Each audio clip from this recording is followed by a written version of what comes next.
Ephesians 2:18. Amen po, sis.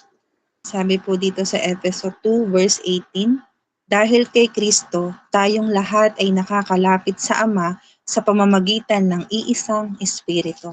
Amen po. Amen.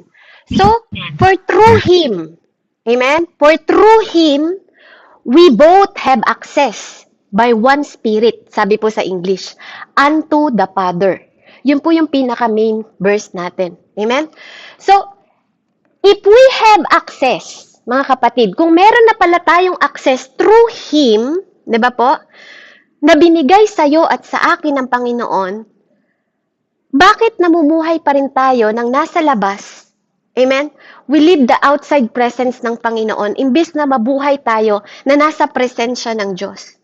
Ano yung bagay na nagkikip sa atin para lumapit sa Diyos? Ano yung mga bagay na nagkikip sa atin to enter, 'di ba, sa door ng Panginoon na nakalaan para sa iyo at para sa akin? Ano yung bagay na yon, mga kapatid? Kasi dito ang linaw, for through Him. Walang ibang daan ha. For through Him, siya po ang access natin. Amen? So, dito po, tinutulungan tayo, tinuturuan tayo ng Panginoon. Excited ako ipalam sa inyo to. Excited ako na malaman nyo lahat to. Excited ako na matutunan ng bawat isa to. Amen? Kaya nga sabi ko kanina, nandun sila nag-call sa Touch by Grace. Sabi ko, i-call nyo po sa Bible study kasi gusto kong malaman to ng bawat isa. Ayoko na ikip-kip lang ito sa sarili ko. Ayoko na ako lang yung nakaka-receive nito kasi naniniwala ako na ni-receive ko to para magbenepisyo. Hindi lang sa akin, sa bawat isa po sa atin. Amen? Purihin po ang Panginoon dahil tayong lahat pinili po tayo ng Panginoon. So dito po sa spiritual access, ano bang ibig sabihin nito? Dahil kung hindi po natin naiintindihan ang ibig sabihin ng meaning, 'di ba, ng isang bagay, at hindi natin naiintindihan ang mga bagay tungkol sa spirito, we end up na parang ninanakawan tayo.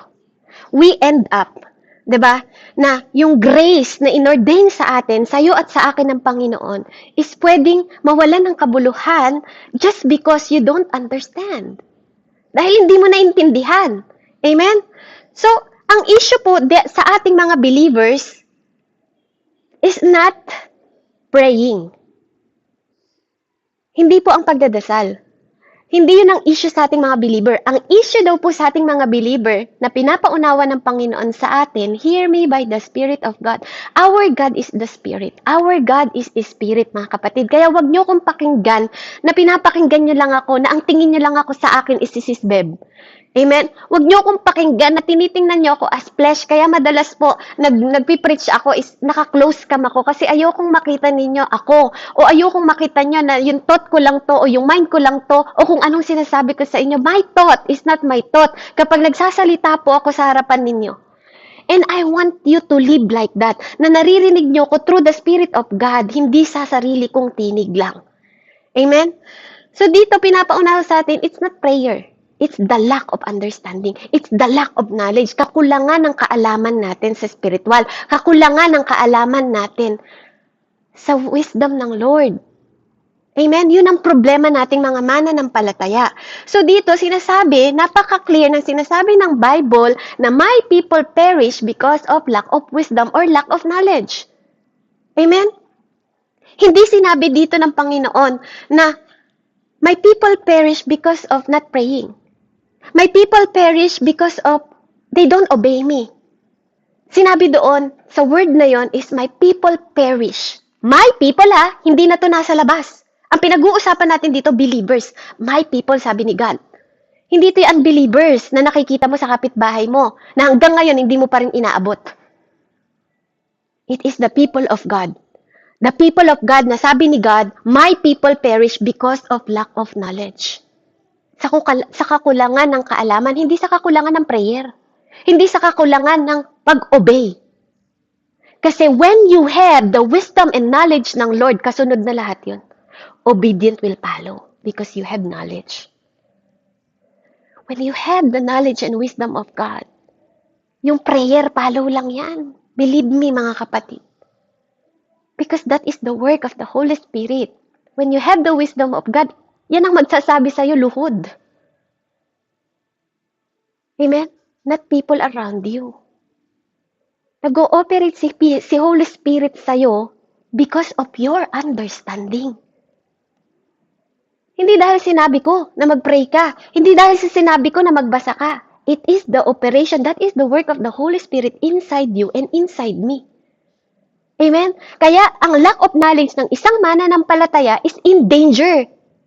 Is in danger because why? You can perish. Amen? Mawawala ka din. Mapiperish ka din kapag nawala. Di ba po? Kapag kulang ka ng understanding. Amen? Okay, thank you, Lord.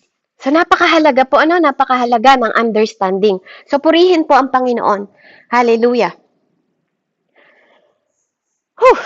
Ang init. So, bilang believers, as a believers of God, di ba? As a believers of Lord Jesus, ikaw at ako, kailangan nating maintindihan yung greatest asset po ng kingdom of God. Amen? So kapag ikaw ay naging mananampalataya na, dapat nating maintindihan ang greatest kingdom, di ba? Greatest asset ng kingdom of God, amen? Is, number 1, to be knowledgeable. To be knowledgeable about the kingdom. Kapag ikaw ay naging isang mananampalataya, ang dapat matutunan natin unang-una sa lahat, maging knowledgeable tayo. Magkaroon tayo ng karunungan o wisdom na nagmumula sa Panginoon upang alamin natin ang about sa kingdom niya. Diba? Hindi about sa mundong ito. Hindi about sa tahanan mo. Hindi about sa ibang bansa. About sa kingdom niya. Kasi bakit? Tinawag ka ng kingdom asset. Amen? Kaya that's why you serve. That's why you serve God. That's why you share gospel. Because ikaw na yung kingdom asset ng Panginoon. So ang issue sa ating mga tao, hindi natin inaalam kung ano yung mahalaga at importante sa Panginoon. Akala natin kapag mananampalataya na tayo, ligtas na tayo, wala na tayong gagawin. 'Di ba? Ang alam lang natin yung goodness ng God. Ang alam lang natin, pinatawad na ako ng God. 'Di ba? Ang alam lang natin, 'di ba? Yung mga bagay na pwedeng ibigay sa atin ng Panginoon. Pero we don't want to know the character of God. 'Di ba? Yung mga bagay na ano ba yung gusto niya para sa atin? Laging yung gusto natin para sa atin ang gusto natin. Amen? So napakahalaga po na i-acknowledge natin yung maging knowledgeable tayo para sa kingdom niya. Kung ano yung mga bagay na magkakaroon ng benepisyo ang Panginoon sa atin. Amen? Kasi binibigyan tayo ng karunungan ng Diyos para magbenepisyo ang iba. Kailangan alam natin bilang mananampalataya on how the kingdom nag-ooperate. Paano nag-ooperate yung kingdom ni God? Amen? Kailangan mong malaman yon before God, bago magpakilala sa iyo ang Diyos face to face. Bago magpakilala sa iyo ang Panginoon mouth to mouth. Pag hindi mo inalam yung operation ni God dito sa mundong ito, mahihirapan kang kausapin si God, mahihirapan kang isik yung face niya, kasi nga, you are lack of knowledge and wisdom na nagmumula sa Diyos. Amen? We need to understand ng buong puso natin, buong kaluluwa, buong pag-iisip, buong lakas natin, amen, na maintindihan yung things about the Spirit. Number 1 talaga yun. That is the operation of the kingdom of God. Yun yung number 1. Diba? We have to understand that. Kasi kung hindi natin yun maiintindihan yung things ng Spirit, number 2, kung di natin maintindihan yung way ng kingdom of God, tayo yung mga tao na parang frustrated sa mundong ito. Tayo yung mga mananampalataya na parang sobra nating frustrated. At nagwa-wonder tayo na bakit tayo mananampalataya, pero wala tayong power. Bakit tayo sinabi mo, Lord, through you? Diba? Everything, yung pinag-aralan natin, lahat ng Spirit na pinag-aralan natin, through the one Holy Spirit na natutunan nyo at natutunan ko. Binibigay sa'yo at sa akin. Pero bakit wala kang power? Diba? Ba't wala kang kagalingan? Bakit di ka nag-elevate? Ba't di ka nag-grow? Ba't hanggang ngayon immature ka pa rin? Yun yung mga question and wondering mo, bakit? Because At the first step pa lang, hindi mo naintindihan. You don't understand the foundation. Hindi mo naintindihan yung salita ng Panginoon na by the Spirit. Basa ka nga ng basa, wala kang revelation. Because who inspired the Word of God, di ba, yun din yung Espiritu na magpapaunawa sa'yo ng mga dapat mong maunawaan through Him. Di ba? Walang iba. Walang iba kang hahanapan. Di ba po? Kundi ang Panginoon. So, before mo ma-meet si God ng face-to-face, before mo siya ma-meet ng mouth-to-mouth, para ma-experience mo ang kapangyarihan ng Panginoon, you have to understand the thing in the Spirit. Because God is the Spirit. Kaya kung di ka naniniwala sa Spirit, ngayon pa lang maniwala ka na sa Spirit. Amen? And you have to understand kung ano yung way ng kingdom ni God. Potential po yun, mga kapatid. Para hindi natin iniisip that we are limited. Kapag nalaman mo yung binibigay sa atin ng Panginoon, you will never be limited. Kaya ka nagdadasal ng mga bagay na alam mong tutugunin ng Panginoon. Prayer is very important. Totoo po yun. But prayer without knowledge, nagwe-waste ka lang ng time. Maraming nagdadasal. Baka mas mahaba pa nga magdasal sa'yo, Ate Kat, yung mga Muslim eh. Kasi pag 6 o'clock, nagdadasal na sila eh. 'Di ba? Yung mga Hinduism, yung mga lahat ng mga Buddhism. Prayer is important. But the things is, do you know who you pray? 'Di ba? Alam mo ba kung kanino ka nagdadasal? Alam mo ba kung sinong tinatawag mo? Kilala mo ba kung sinong tinatawag mo? Kilala mo ba kung anong kapangyarihan ang tinatawag mo? At kilala mo ba kung anong kaya niyang ibigay sa'yo? That is very important, mga kapatid. Dahil pag hindi natin alam yun, we are in danger. Kahit pa gawa ka ng ministeryo, kahit pa kung ano-anong ginagawa mo, baka hindi pinapagawa ng Panginoon. We have to know. We have to know very, very carefully. Kasi baka gawa ka ng ministeryo, hindi pinapagawa sa'yo ng Diyos. Tapos nagtatanong ka sa sarili mo na, Lord, bakit? Sinusunod ko naman na ito yung pinagawa mo sa akin, ito yung baka ikaw lang yon ang may gusto nun. Kaya may mga ministeryo na kahit anong gawin nila, kahit anong i-build nila, hindi nagpa-prosper kasi, or nagpa-progress, or nagiging productive kasi hindi naman talaga yun yung pinapagawa ng Panginoon. Hindi lahat ng ginagawa ko, di ba? Yun din ang pinapagawa kay Nanay Andrea. Hindi lahat ng pinapagawa kay Nanay Andrea is pinapagawa sa akin. Amen? We have different way po kung paano tayo ginagamit ng Panginoon. Pero hindi ko sinasabi that I am better than anyone else sa bawat isa sa atin. Hindi ko sinasabing better ako sa'yo o hindi ko rin sinasabing na mas higit ako sa inyo. 'Di ba? Kasi sa totoo lang po, kapag nagsasalita ako sa harapan ninyo, I am your servant. Servant niyo po ako, nagsiserve ako sa inyong lahat. Sa inyo, Ate Annalisa, Ate Kat, Nanay Andrea, Kuya Fred, I am your servant. Alipin niyo ko. Nag-aaral ako ng salita ng Panginoong Diyos para may ituro. Tumutulong ako sa ibang tao kasi yung sinabi ng Panginoon sa akin, alipin niyo ako. Alipin niyo ko. Yun po ang totoo. I am servant. Nagsaserve po ako sa inyong lahat.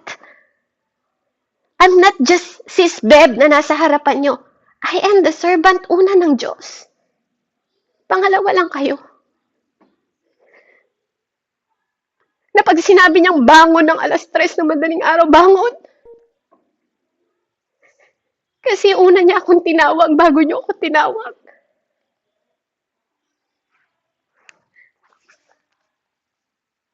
Salamat po sa Panginoon. Kaya, purihin po ang Panginoon, Kaya nga, wag tayong mag-waste ng time sa prayer. Wag tayong mag-waste ng time, kasi hindi mo alam yung pinagdadasal mo. Ang dami-dami ng mga spirit na tinataboy. Amen? Why don't you just know God? Alamin niyo kung sino si God. And lahat ng spirit na yan, walang kapangyarihan sa Holy Spirit. Amen? Know the power of God in you.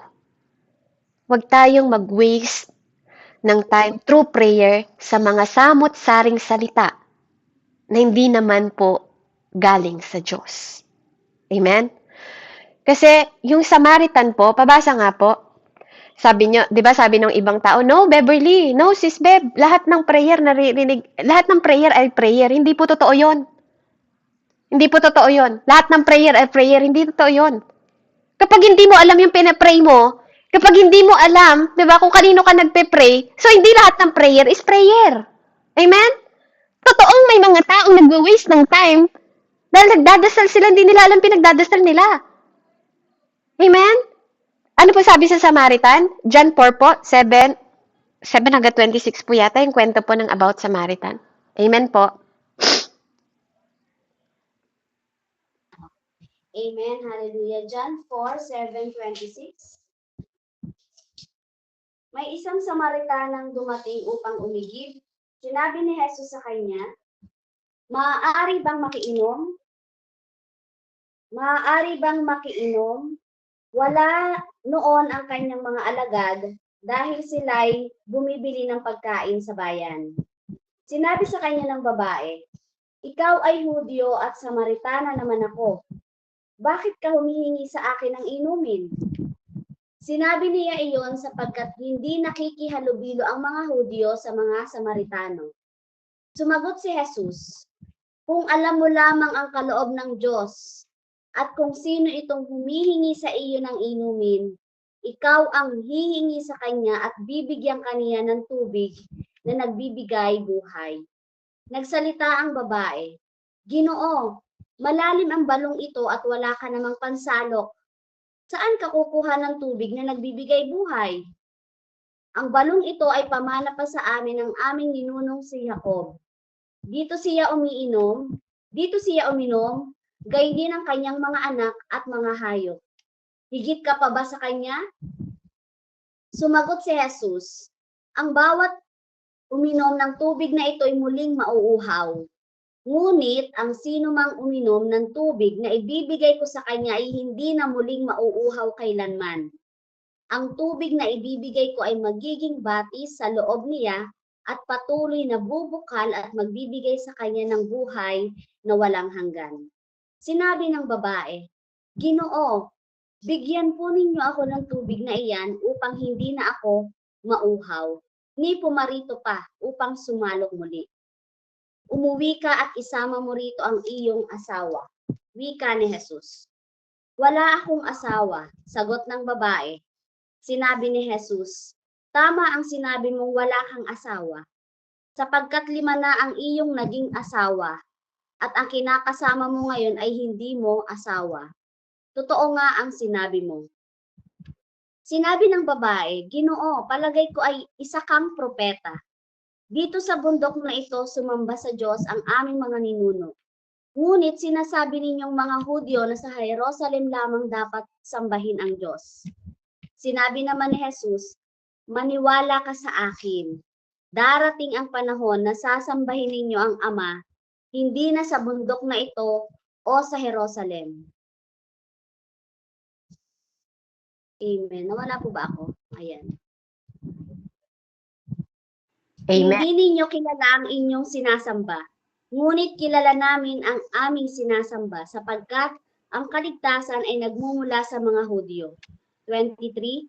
"Subalit dumarating na ang panahon at ngayon na nga na ang mga tunay na sumasamba sa Ama ay sasamba sa Kanya sa Espiritu at sa katotohanan, sapagkat ganyan ang uri ng pagsambang ninanais ng Ama.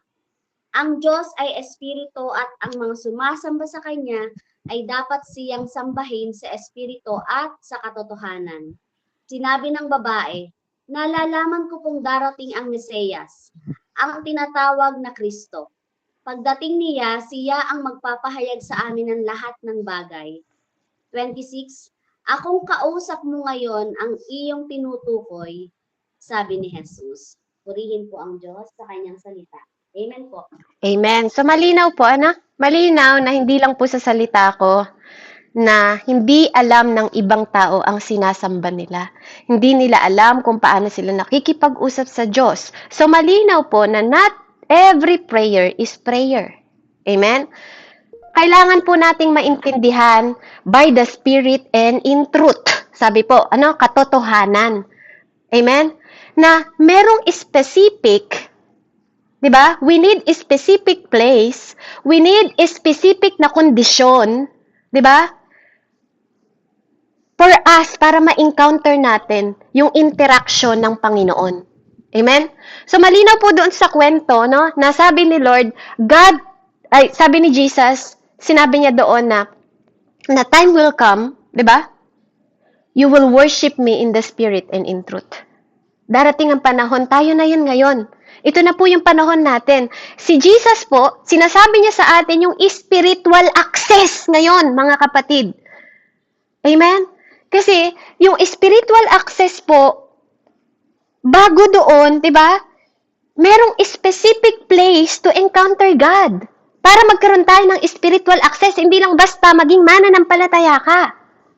Kapag hindi mo inaalam yung operation ng kingdom, di ba? Tapos hindi mo alam yung sinasabi ng understanding ng things, ng mga bagay, ayon sa espiritu at katotohanan. Kaya may mga taong mananampalataya na sinasabing Kristiyano, nagpapatuloy pa rin sa kasalanan. Samantalang bukas na ang access ng Panginoon. Di ba? Nadidrip away pa rin sila palayo sa Diyos. Samantalang through me, through Him, sabi ni God, bukas ang access. Amen? Hallelujah. So dito po, sinasabi ng Panginoon sa atin, si Lord Jesus, diba? Ito na yung oras at panahon na dumating para sa atin, na hindi na sa bundok. Diba? Means, yung access po na dating ginagawa nila is deny. So, ibig sabihin, yung panalangin na ginagawa nila noon, deny pala sa Panginoon. Diba? Hindi pala, nagdadasal sila, so nag-aaksaya pala sila ng oras at panahon na nagdadasal doon kasi hindi nila naiintindihan yung sinasabi ng Diyos. Malinaw po yun sa kwento. You don't know who you worship, sabi niya. Hindi nyo alam kung sino yung sinasamba ninyo. You don't know who you worship. Si Jesus mismo ang nagsabi nun. So, hindi lahat ng panalangin is panalangin. Kapag di mo naiintindihan yung sinasabi mo, through the Spirit and the truth. Because Romans, even sa Romans, sinabi po, Roman 8:26, hindi mo alam kung anong dinadasal mo. Ang banal na Espiritu ang nagtuturo sa'yo. Yung iba nga sa inyo, kumukopya lang ng mga panalangin, ginagaya niyo yung mga espiritu ng ganito, kung ano-ano nire-rebuke, na hindi naman tinuro ng Panginoon. Hindi naman tinuro ng Espiritu Santo. Totoo po. Sayang. Sayang yung mga binibigkas sa mga labi ninyo. Know God, then you know the power of God. Yun yung gusto ng Panginoon. Yung tinuturo ng Espiritu Santong panalangin, hindi yung ginagawa lang ng tao, then kinokopya ng ibang tao. Wow, may natouch dito. May natusok po yung puso. Amen. Purihin ang Panginoon. But that's the truth. Sinasabi ko lang po yung katotohanan. Do not just copy. Huwag ka tayong kopya lang ng kopya ng prayer ng iba. Know the Spirit and know the truth. That is very important. Then you will know who you serve. Uulitin ko po. Then you will know who you serve.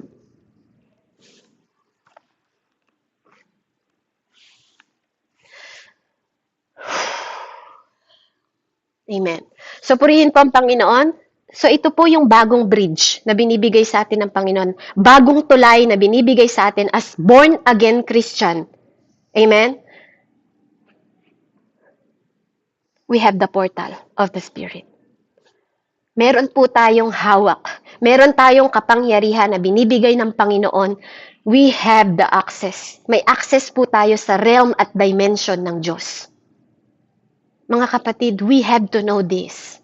Kaya may mga taong nagdadasal na walang kapangyarihan kasi hindi natin ina-acknowledge yung portal ng power at access ng spirit at dimension na gusto ng Panginoon sa iyo at sa akin. Kaya ang dami-daming mga tao na nagdadasal ng walang access. Amen? Can we all say, ngayon pong oras na to, pwede ba sa mga puso ninyo, sa mga isip ninyo, sa buong lakas ninyo, sabihin nyo po, itaas natin yung kamay natin, and let's say, Lord, give me the access. Lord, give me the access. Walang ibang pinagmumulan po ng access ng prayer kundi ang Panginoon. At yun yung tinuturo sa atin ng Panginoon ngayong oras na to. I-desire po natin. Ask! Hindi yung napapagod kang marinig yung mga mahabang prayer ng ibang tao. You never know. You never know how the Holy Spirit speak sa ibang tao. Do not judge kung mahaba silang mag-pray. Do not judge on how the Holy Spirit nag-e-express sa kanila through them. And do not judge also kung maikli ang prayer ng ibang tao but powerful.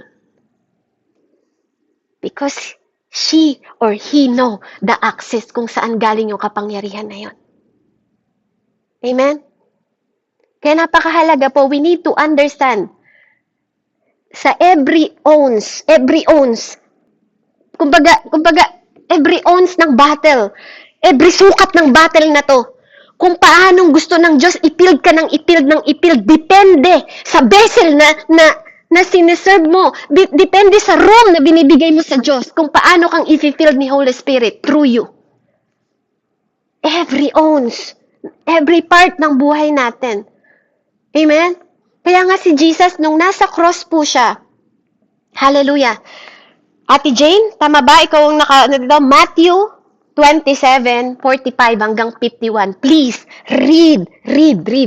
Namnamin po natin, pakinggan po natin yung Word of God. Matthew 27:45 hanggang 51. Ito po yung panahon na nakatako si Jesus. Sige po, basahin po natin ang salita ng Panginoon. Sabi po dito, Mateo 27 verse 45 to 51. Sabi po dito, mula sa tanghaling tapat hanggang sa ikatlo ng hapon ay nagdilim sa buong lupain. Nang mag-aalas 3 na ng hapon, sumigaw si Jesus, Eli, Eli, lema sabachthani, na ang ibig ko, bakit mo ako? Ito'y narinig ng ilan sa mga nakatayo roon, kaya't sinabi nila, inatawag niya si Elias. May isang tumakbo kaagad at kumuha ng espongha, binasa ito ng maasim na alak, inilagay sa dulo ng isang patpat at ipinasipsip kay Jesus. Sinabi naman ng iba, hintay muna, tingnan natin kung darating si Elias upang iligtas siya. Muling sumigaw si Jesus ng malakas at siya'y nalagutan ng hininga. Biglang nahati ang tabing ng templo mula sa itaas hanggang sa ibaba, nayanig ang lupa at nabiyak ang mga bato. Amen po. Amen. Pamute po ate. Naintindihan niyo po ba yung ginawa ni Jesus?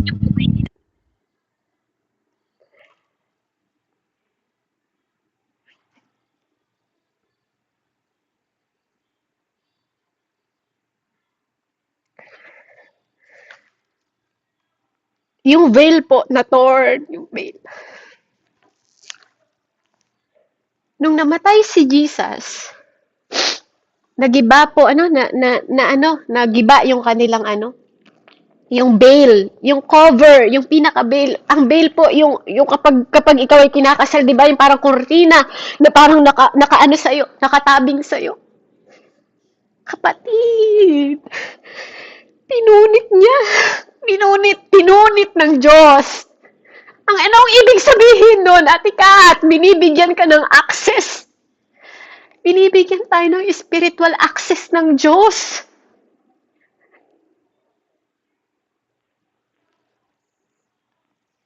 Jesus. We have to understand po, kailangan nating maintindihan that God granting yung access na binibigay. Ginrant ni Jesus sa pamamagitan niya, ito yung access po na binibigay ng Panginoon sa'yo at sa akin. Kaya po, napunit yun. Kumbaga, hindi ka na binibigyan wala nang harang. Ay, namimiss ko tuloy si Tatay Dan. Minansay po ito ni Tatay Dan eh. Pinaunawa niya kung paano tinanggal yun. Yung harang na yun, kung narinig niyo po yung mensahe ni Tatay Dan noon. No? And even po si Pastor Charles, pinaunawa niya rin to na tinanggal na yung harang, yung between sa'yo, between sa realm ng heaven, parang ganun, between sa realm ng tao, through the Spirit. Through the Spirit. Napaka-powerful po ng ginawa ng Panginoon na to kung naiintindihan mo lang kung ano yung ginrant ng Panginoon. Pero kung hindi natin naiintindihan to, yung access na ginrant ni Jesus sa'yo at sa akin, kaya may mga tao na parang nakikipag-battle sa mundong ito na pagod na pagod. Nakikipag-battle dito sa mundong na to na parang ang ginagamit is ang kanilang lakas, sariling kapangyarihan, kaya pagod na pagod. There is power na available sa'yo at sa akin. There is wisdom, there is understanding na available sa'yo at sa akin. There is life, way, and truth na available sa'yo at sa akin if you understand. Kaya ang problema po sa atin ng mga men and women ng Panginoon, hindi natin naiintindihan yung different ng spiritual access at prayer. Bukod sa prayer, dapat may understanding tayo sa spiritual access na binibigay sa atin ng Panginoon. Dahil, nung ginawa ni Jesus, itong mga bagay na to, God made things available para sa bawat isa sa atin. And kailangan natin i-acknowledge yun. From the beginning of time, totoo na ang panalangin ang tulay natin para marinig tayo ng Diyos. Totoo na ang panalangin ang access natin para tayo makalapit sa Panginoon. But then, mga kapatid, we are in the under grace ng Diyos. Yung spiritual access na binibigay sa atin ng Panginoon. We are under the grace of God. Kaya mas more easier na dapat sa atin yung pagdadasal natin. Mas more easier kasi the Holy Spirit will teach us. Mas more easier dapat na magtaboy tayo ng mga spirit or ng mga sakit o ng mga lay hands. Sabi ni Lord, it is a command. Sabi ba nga, ilay hands, di lang naman sabihin ipanalangin mo, ilay hands mo. So, ibig sabihin, there's power in you. Diba? Na hindi ang witchcraft ang makakagalaw sa'yo, hindi ang sumpa ang makakagalaw sa'yo. Hindi yung mga lies ang makakapagsira ng mga thought na meron ka ngayon. Amen? So, ang question dito, what is spiritual access? Amen? So, ano ba yung advantages kapag alam natin yung spiritual access? Kasi malaki ang bagay na nababago po nito sa atin. Kapag we know ang access, kapag alam natin, na may access tayo, may spiritual access tayo sa Panginoon, mababago po. Magiging better yung ating mga isip. Magiging better tayo na mananampalataya kasi nagkakaroon tayo ng access na hindi na ordinary. Supernatural. Kung naintindihan natin. Amen? Kaya nga, alam niyo po, ako yung usefulness ko, kung paano ako ginagamit ng Panginoon, sa bawat isa sa atin, kung paanong tinatawag ako ng Panginoon, kung paano ko gagawin yung mga bagay na to, nagpapasalamat ako sa Panginoon as long, sabi ko nga, Lord, as long na ginagamit mo ako, as long you can use me, as long nasasamahan mo ako, as long na I can save soul, as long, di ba, na kaya ko, na bibigay mo sa akin yung redemption, di ba, na ma-redeem yung mga soul na yon, di ba, na maidala ko sa paanan mo. As long nasasamahan mo ko, as long na ibibigay mo sa akin spiritual access na makapagpagaling ng tao, Lord, use me. Yun yung laging prayer ko. Hindi ako nagdadasal ng struggling ko. Hindi ako nagdadasal ng mga bagay na ko. Ang struggling ko, I want to seek Him. I want to know Him. Yun lang yung bagay na gusto kong malaman. Yun lang yung bagay na gusto ko sa buhay ko. Kasi pag naiintindihan ko kung yung principle ng God, yung gusto niya, yung mga bagay na minsan tinatanong ko sa sarili ko, Lord, tao pa ba ako? Kasi hindi ko nakikita yung problema ng mga bagay sa mundong ito. Kapag tinitingnan ko yung mga bagay na pinapakita niya sa akin.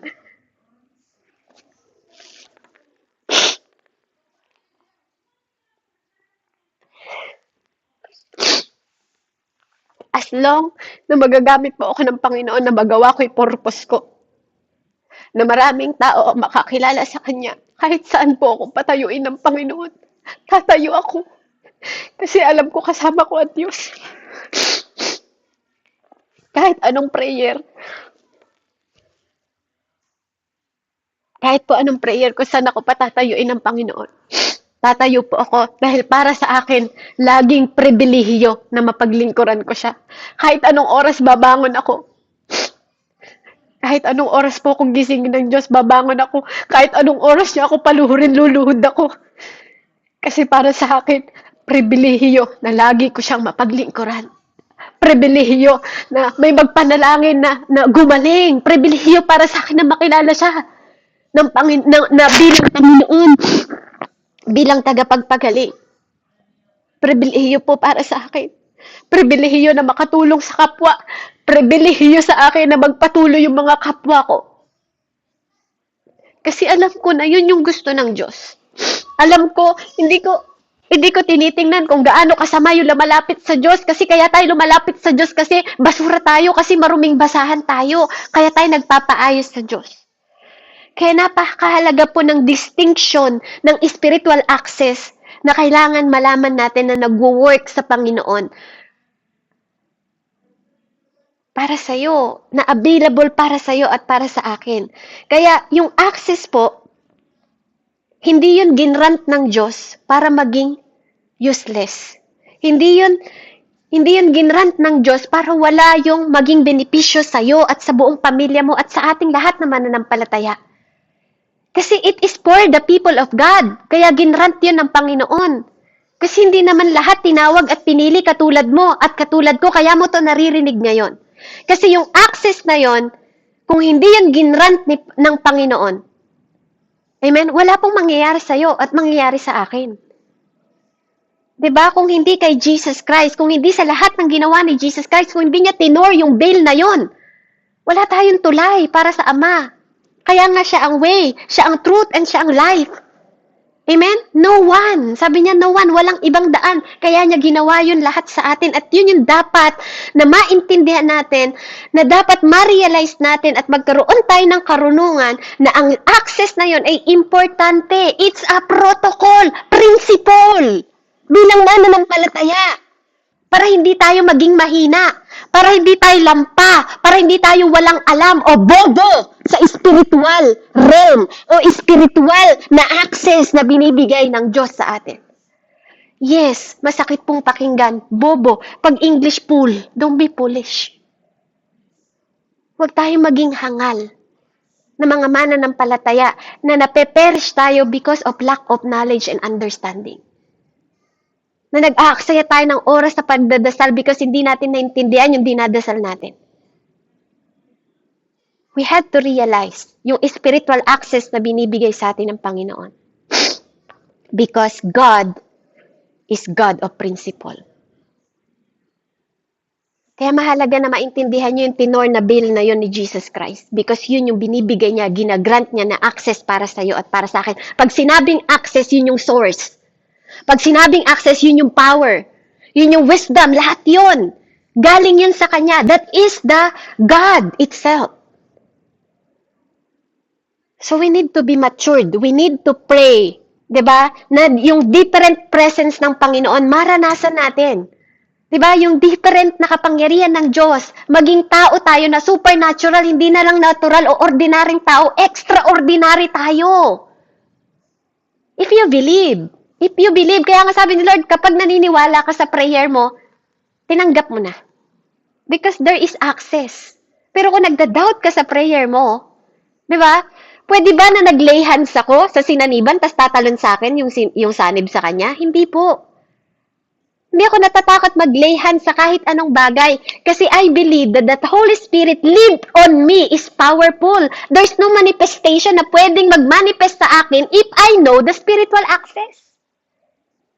If I know who the Holy Spirit is inside me. Walang tatalon sa akin. Kahit pa magdasal ako ng may cancer, kahit magdasal ako ng sinaniban, hindi yun tatalon sa akin. Kasi I have the belief and faith, but by the grace of God, I have the power of the third person inside me. We are one. We are one. There is no tumatalon na espiritu, yung masamang espiritu tatalon sa akin, no? No, kasi I believe, alam ko yun, sinabi yun ng Panginoon sa akin, na lumalabas pa lang ako ng bahay ko, yung mantle, yung glory na binibigay ng Diyos sa'yo at sa akin. Tumatalsik na sila. Din sasabihin mo, sasanib sa akin, no? No? We don't understand the power of God kapag ganyan ang nasa isip ninyo. Hindi nyo naintindihan ng mas malalim yung kapangyarihan ng Diyos kapag ganyan yung nasa mindset ninyo na pag nagdadasal kayo ng may sakit, tatalon sa inyo. O lilipat sa inyong may sakit. You don't understand God. Very simple. It's hurt, yes. Nararamdaman ko po na may tinatamaan sa inyo, but it's true. It's true. We need to be matured. Ang dami na pong taong napapahamak. Ang dami na pong mga mananampalataya na hindi totoong nakakasunod sa Panginoon kahit nasa loob sila ng church because of lack of understanding, because of lack of knowledge. And God is so sad. Kasi hindi mag-manifest sa atin yung intention ng Panginoon. Hindi mag-manifest yung true meaning ng belief and faith. Hindi mag-function yung kapangyarihan ng Diyos sa bawat mananampalataya na sinasabing mananampalataya pero walang mga kapangyarihan kasi hindi nagpa-progress, kasi hindi nagiging productive, kasi hindi nakokorek yung information, even in your prayer, sa prayer mo, sa prayer ko. Minsan nagdadasal kayo na hindi nyo naintindihan. Hindi nyo naintindihan yung mga nire-rebuke ninyo. Hindi nyo naintindihan yung mga pinagdadasal ninyo. Hindi naman tinuro ng Diyos. Tinuro ng tao na sinusundan lang ng mananampalataya. Hindi ba nakikipag-usap ang Espiritu sa inyo, says the Spirit of the Lord? Hindi ba ako nakikipag-usap sa inyo? Hindi ba? Hindi mo ba alam na ang templo mo ay tahanan ng Diyos? Hindi mo kailangan maging kopya ka ng kopya ng ibang tao. Because God gave you the own itself. Yung own Holy Spirit niya, binigay niya sa'yo para magkaroon ka ng access in the Lord, yung dimension. Amen? Ng Panginoon na binibigay niya sa atin.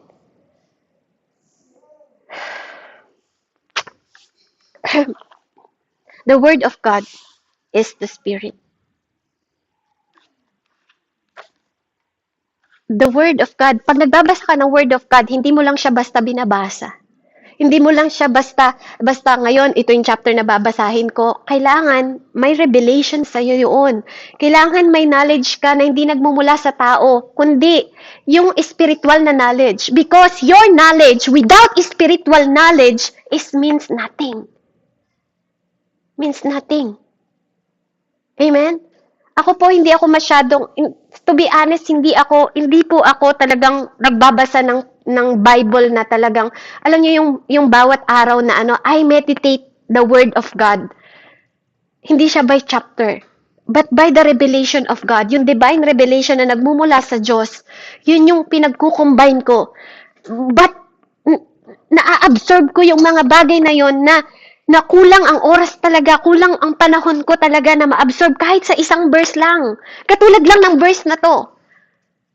Diba? Na napakaraming laman ng revelation ng Panginoon dun sa word na yon. Kaya napakahalaga po na meron tayong understanding at access po na nagbumula sa revelation ng Panginoon. So saan nga ba nanggagaling? Diba? Kailangan kasing mag-combine ng knowledge and spiritual knowledge ng Diyos para magkaroon tayo ng more effective. 'Di ba? Maging effective tayo mga mananampalataya sa ibang tao. So where the access begin? Saan nga ba nagbibigin ang access? Amen? So sabi po sa Matthew 16:19, 'di ba? Sabi doon, meron po bang naghanap noon? Matthew 16:19. Ito po yung about kay Peter. Behold, sabi niya ganon. Kung anong tatalian mo sa langit, 'di ba? Kung anong tatalian mo sa lupa, tatalian ko sa langit. At kung anong tatalian sa langit, 'di ba? Ay pakakawalan sa langit, parang ganon. Pabasa nga po. Matthew 16 verse 19. Amen. Matthew 16:19. Ibinigay ko sa inyo ang mga susi ng kaharian ng langit. Ang ipagbawal mo sa lupa ay ipagbabawal sa langit. At ang ipahintulot mo sa lupa ay ipapahintulot din sa langit. Amen po. Amen. So, hindi lahat ng mananampalataya kayang gawin yon. Kapag hindi natin naiintindihan yung power na meron tayo and access na meron tayo, not all Christians can do that. Hindi talaga lahat. Kaya nga may mga tao na nagdadasal na kahit pinagdasal naman nila, tagal-tagal ng pinagdadasal yung tao, hindi pa gumaling. Pero nung ikaw yung nagdasal, one time lang, gumaling. Diba? There is power. There is power na binibigay sa atin yung key. We have the key. Diba? We have the code. We are choice. Diba? Choice tayo ng Panginoon. Diba? Pinili ka ng Diyos. Amen? So, number 1, what is the spiritual access? Saan nagbibigin ang spiritual access? Number 1, by the grace of God. Grace is the beginning of access. Matthew 7:7-8 po.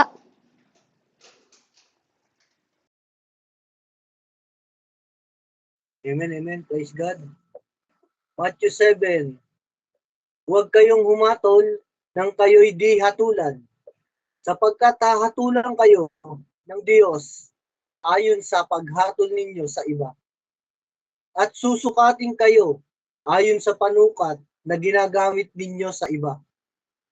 Bakit Kuya mo mali. pinapansin? Kuya mali yan. Matthew 7, verse 7 po and 8.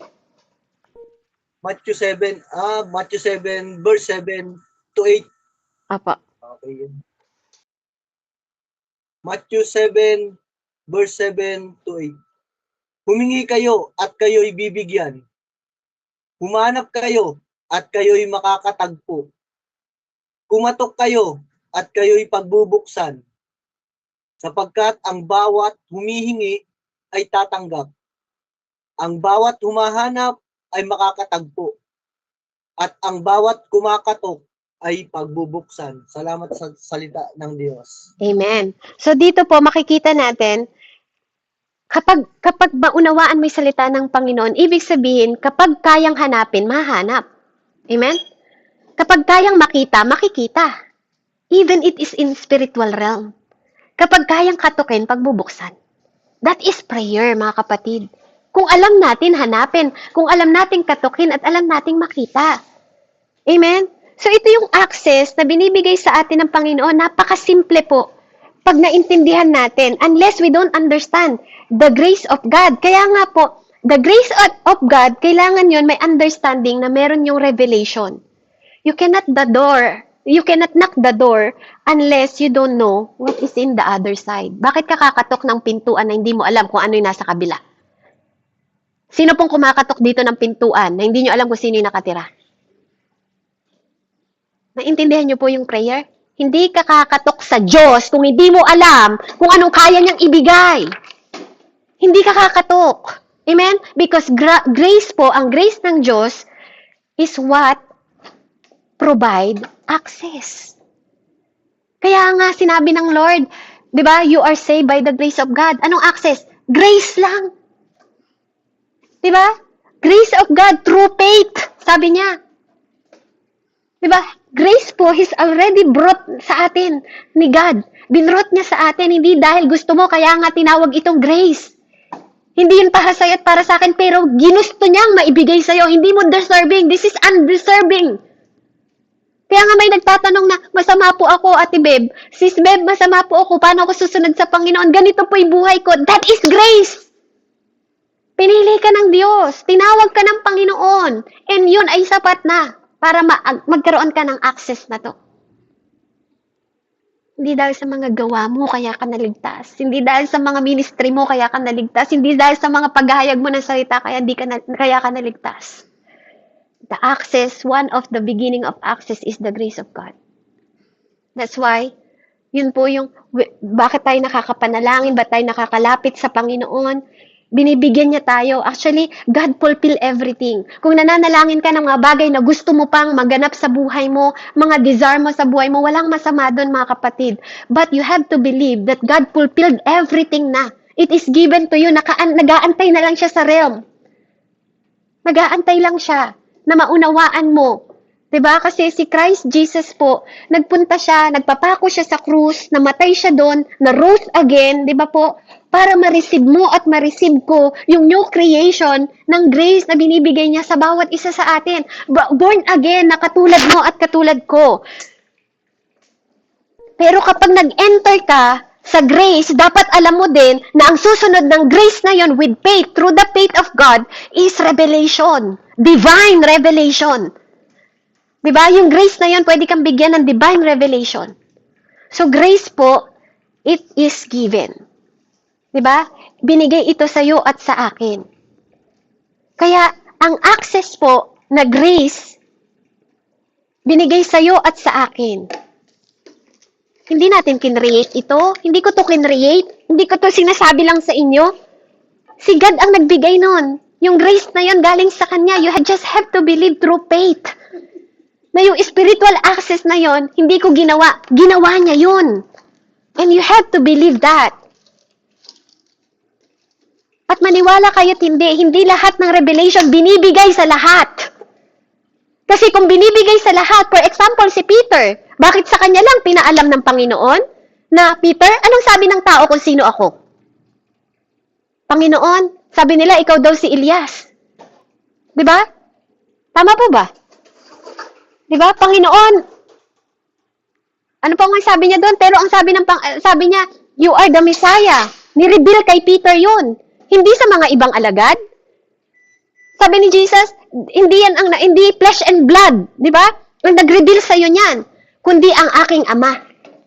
Di ba? Without knowing siya, without na parang ito personal ko, without kahit na nagda-doubt yung soul ko, si Peter ang pinili ng Diyos para i-reveal yung divine revelation ng Diyos na yon. Di ba? Si Peter ang binigyan ng grace ng Panginoon para sabihin yung salita na yon, na ikaw ang Messiah. Kasi, even para sa kanya, sinabi niya na, hindi ka pwedeng mamatay. Di ba? Hindi siya conscious nung sinasabi niya yon. Na nakikita natin yung laman at espiritu, di ba? Ng revelation ng espiritu at soul ng tao, naglalaban. Di ba? Na may kinakausap si God na Satan. Get behind me, Satan. And then yung isa, sinasabi niya, yung espiritu, di ba? Yung revelation, ng divine revelation from the Father of God, kung sino si Jesus. Nagsasalita din sa mismong iisang katawan ni Peter.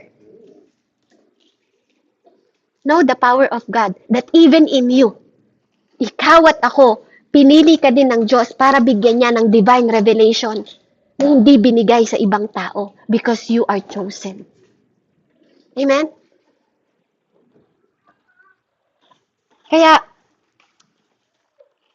Kaya napakahalaga po ng we know na nagsasalita tayo na alam natin na ang Espiritu ng Panginoong Diyos ang nagbibigay ng access sa atin at nagbibigay sa atin ng divine revelation. Yun yung next key.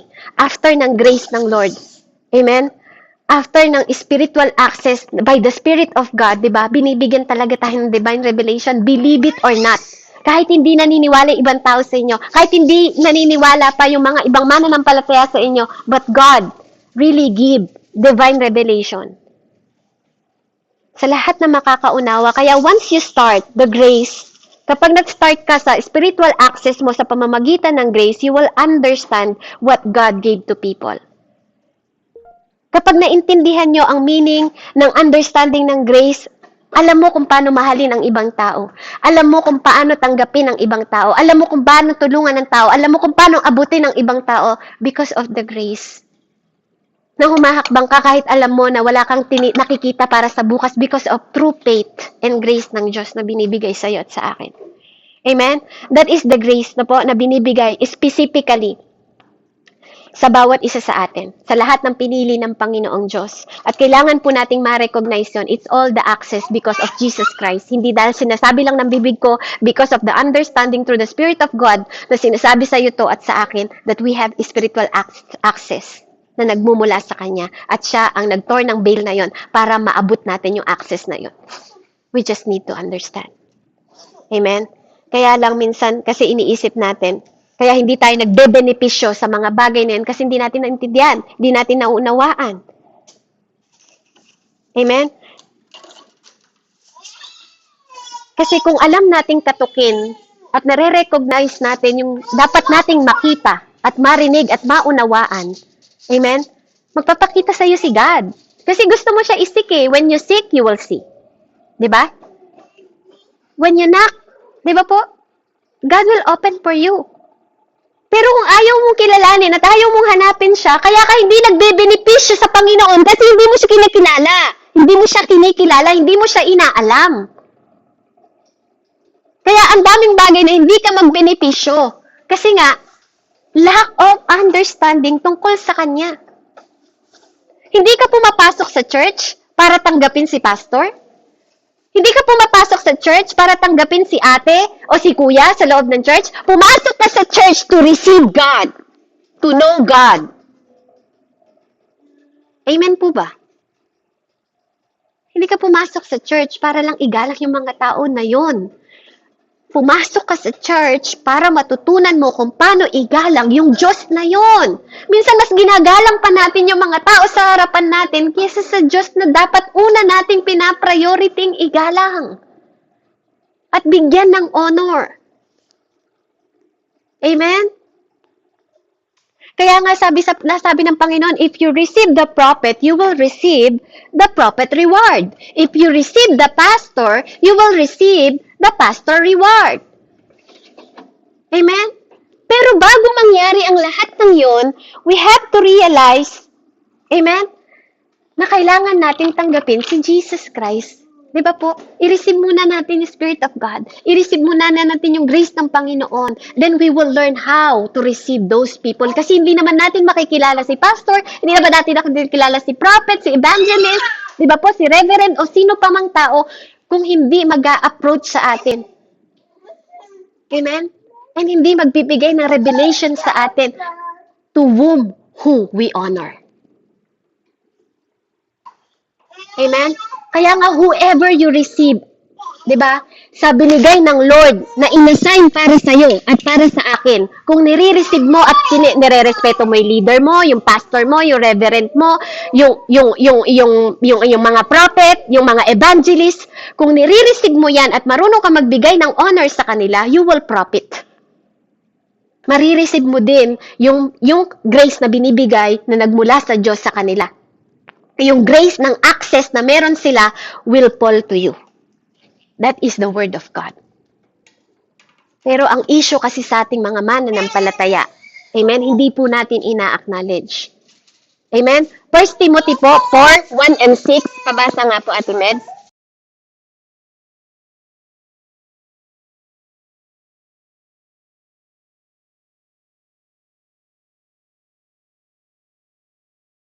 Si Nanay Andrea po. Opo, Nanay Andrea. Amen. Ito po ang sabi sa 1 Timothy chapter 4, verse 1.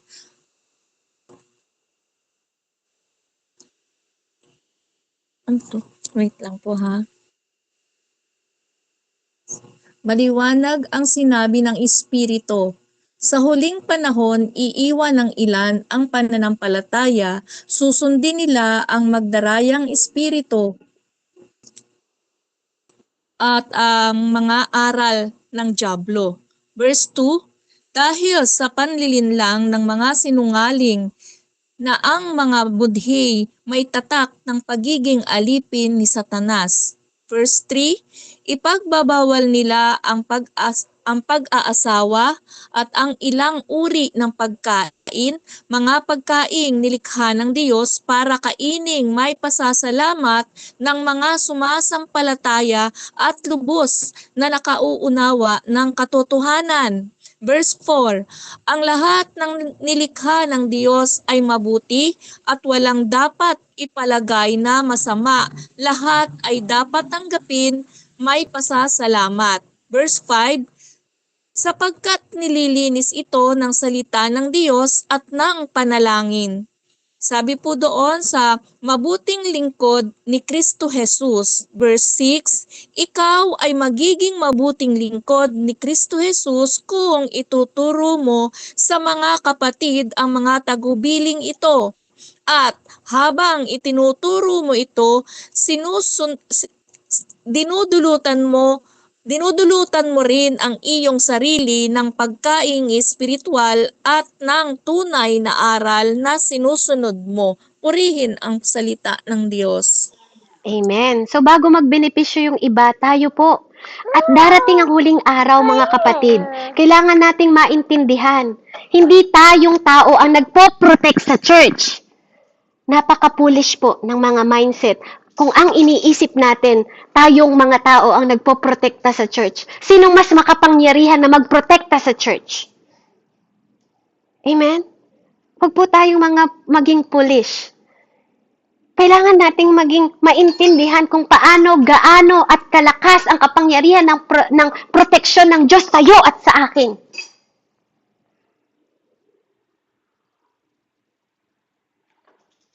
Ikaw ang tumatapak sa evil, demonic, mga sakit. Ikaw. Minsan ang hina ng tingin daw natin sa Diyos. Ang hina ng kapangyarihan. Akala natin tayo ang nagpoprotekta sa Diyos. Hindi natin kailangan protektahan ng Diyos. Sino makapagpoprotekta sa atin sa Diyos?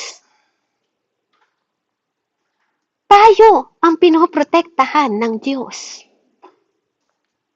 Nakikita mo man o hindi, tayo po ang pinoprotektahan ng Diyos.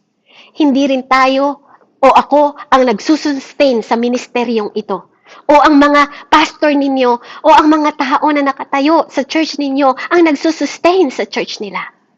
It is all God. At yun yung nakakalimutan ng tao. Amen? We cannot protect the church. Ang duty natin dito is iprotektahan natin at i-proclaim natin ang gospel ng Diyos. Na ikaw at ako ang unang nagiging benepisyo, unang binabago, unang tinutuwid, unang dinidisiplina ng Diyos. Pero sis Beb, we are watchmen? Yes, watchmen po tayo ng mga flocks, hindi ng church. Paganda tayo ng paganda ng church. Tapos yung mga tao, hindi naman nakakasunod sa purpose ng God. Paganda ng church, ng mga ministry, ng mga song, and mga bagay na pagpapaganda sa church, but not the people. Hindi naman nabibigay yung pangangailangan ng mga tao sa church. Hindi naman nasusustain yung mga kailangan ng mahirap ng mga balo. Sometimes we don't understand. Hindi po kailangan ang winawatch natin YouTube, Instagram, o Facebook. It is the flocks. It is yung mga tao po.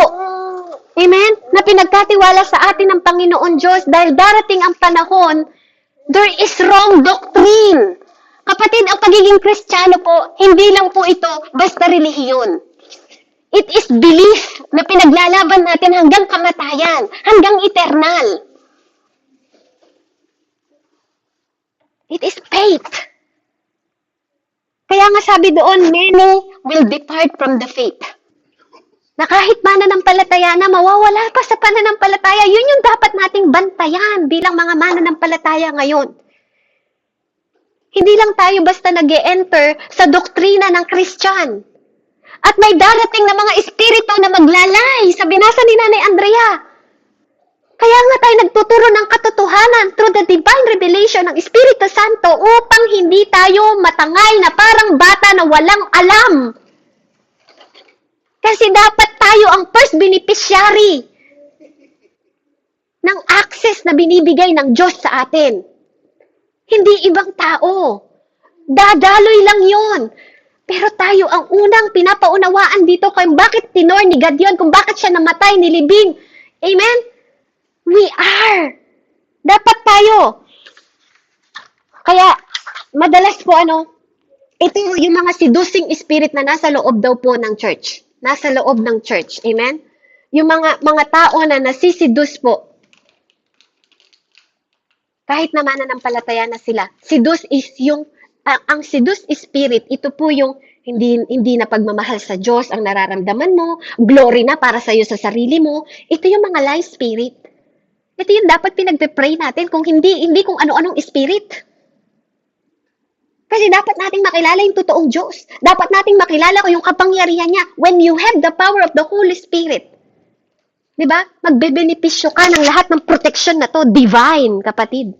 Kahit di mo alam, protektado ka na ng banal na dugo ng Diyos. Kaya ka nga may salvation eh. Di ba? Kaya ka nga may salvation, pero mas naniniwala ka pa na may salvation ka, pero tinatablan ka ng Espiritu. Nakita niyo po, yung mindset ng mga mananampalataya ngayon? You receive the salvation, pero ang dasal mo, Lord, yung espiritu ng ganito, espiritu ng ganyan, espiritu na kung ano-anong espiritu mo, but you receive the salvation. Amen? I hope naintindihan niyo po yung pinapaunawa sa atin ng Panginoon kung paano niya pinoproteksyonan at yung kapangyarihan ng Diyos sa church. Kapag sinabing pinoprotektahan ka ng Diyos, nire-reject niya po lahat ng bagay na hindi kanya.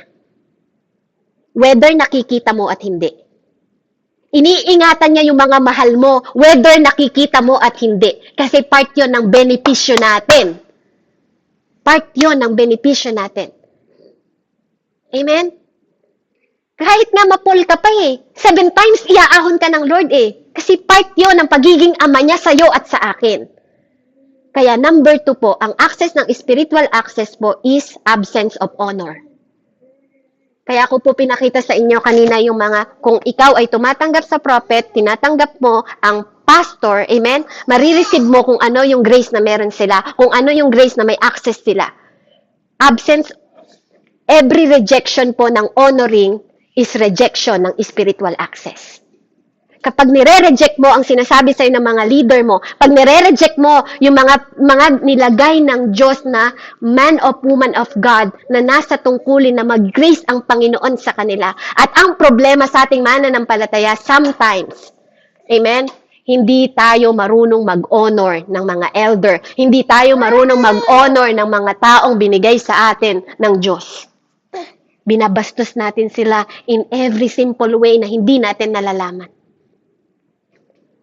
Amen? Kaya yung atmosphere na carried nila o yung grace na carrier nila, hindi natin matanggap. Amen? Kasi hindi tayo marunong mag-honor. Amen? Kaya, honoring is the greatest key. One of the greatest key. Kaya nga pag in-honor mo si God, diba, natatanggap mo kung ano yung bagay na meron siya. Kasi siya yung unang in-honor mo, kaya mo natatanggap lahat ng power, benepisyo, wisdom na meron siya. Kasi siya yung una mong kinatok, siya yung una mong hinanap. Ganon din sa mga taong nilagay ng Diyos. Sila ang extension. Sa extension ng buhay na binibigay sa atin ng Panginoon. Kaya nga, bakit? Ang mga magulang, di ko po pinag-uusapan ng spiritual dito ngayon. Yung mga magulang, bakit sila tinawag na extension ng buhay mo? Honor your mother and father and you have a long life. Amen? Diba? Mararanasan mo ang long life pag in-honor mo sila. Kasi honoring is the key. Hindi ko pala kailangan ipagdasal yun. Kailangan ko lang i-honor sila. Then God will grant me the long life because I learned how to honor. Amen? Ganon din sa mga nilagay ng Diyos. Sabi ng salita ng Diyos, the Lord will satisfy you long life. Pero hindi ka isa-satisfied ng Diyos sa long life if you are dishonoring other people. Bakit ko ino-honor si Nanay Andrea? Actually, pag nakita ko si Nanay Andrea, alam ko na gagawin ko. Pag nakita ko si Pastor Randy, alam ko na gagawin ko. And until now, kahit nandito ako, I know how to honor them. Kasi alam ko na may grace sa kanila. Alam kong i-honor yung mga pastor, yung mga reverend, kahit wala na sila sa akin. Kasi I know the grace of honoring. Dahil alam ko na pag absent ang honor, iikli ang buhay ko. Kapag hindi ako natuto ng honor sa magulang ko, iikli yung buhay ko. Hindi rin ako magiging prosper. Amen? Kaya napakahalaga po, napakahalaga ng pag-honor natin sa mga tao. Amen? Kaya lang ang problema ng church po, ino-honor lang natin yung gusto natin i-honor. At pinapaalalahanan tayo ng Panginoon doon. i-honor din natin yung ino-honor ng God. Kahit pa wala silang title, maniwala kayo, if you see the grace sa spirit realm, sa mga tao na pinagkatiwala ng Diyos sa atin, matututo tayo mag-honor sa kanila. At yun yung hilingin natin. Makita natin, spiritual. Amen? Na maaaring simpleng Beverly lang ako sa inyo. Pero kung nakikita nyo lang, yung bawat grace sa bawat isa, kung nakikita nyo lang yung grace ni God kay Nanay Andrea, kung nakikita nyo lang yung grace kay Ate Therese, you will honor people. Kasi yun din yung access na pwedeng ibigay sa'yo ng Panginoon. Yung spiritual access ng grace na binigay sa kanila. Kaya hindi ko, nag-iingat akong makabastos kasi tinuturuan din ako ng Diyos. Pinadudugo ng Diyos yung dila ko. Totoo yan. Kapag nakapagsasalita na ako ng hindi mabuti at hindi maganda, pinipigil niya ako, pinahihinto niya ako kasi tinuturuan niya ako on how to honor. Hindi ko po agad-agad natutunan yon. But deeper, habang naiintindihan ko ang salita ng Diyos, tinuruan niya ako na i-honor yung mga tao sa paligid ko. I understand what honor can produce. At gusto pong maunawaan ng Panginoon yun sa ating lahat. Amen? Kasi tayo ang magbe-benepisyo nun. Purihin po ang Panginoon. Hallelujah. So yung grace po at pag-o-honor natin, no, wag maging absent ang honoring natin sa mga tao dahil napakahalaga po nito. Amen? So purihin po ang Diyos. Let's pray. Heavenly Father, we glorify your name, Father. Salamat po, Holy Spirit. Salamat po sa mensahe ngayong araw na to, sa spiritual access, kung saan nagbibigin ang access, Panginoon. Thank you for the understanding and knowledge na nagmumula sa iyo. Dakilang Diyos, maghari ka sa bawat buhay ng bawat isa sa amin at patuloy mo kaming turuan ng mga bagay, Panginoon, na lihim mo na kaya mong ilatag sa bawat isa sa amin, Panginoon, upang maging makapangyarihan ang aming panalangin at ang aming buhay sa mundong ito, hindi para mag-glorify ang aming sarili, kundi magdala kami ng access, Panginoon, na ikaw, O Diyos, ang dala namin sa lahat ng oras at lahat ng panahon. Maraming salamat, O Diyos. Purihin ka, Ama, sa pinakamataas na pagsamba. In the mighty name of Jesus, I pray. Amen and amen. Glory to God po and God bless po sa bawat isa. Amen, amen. Maraming salamat kapatid, Sis Beth, sa isang napakahalaga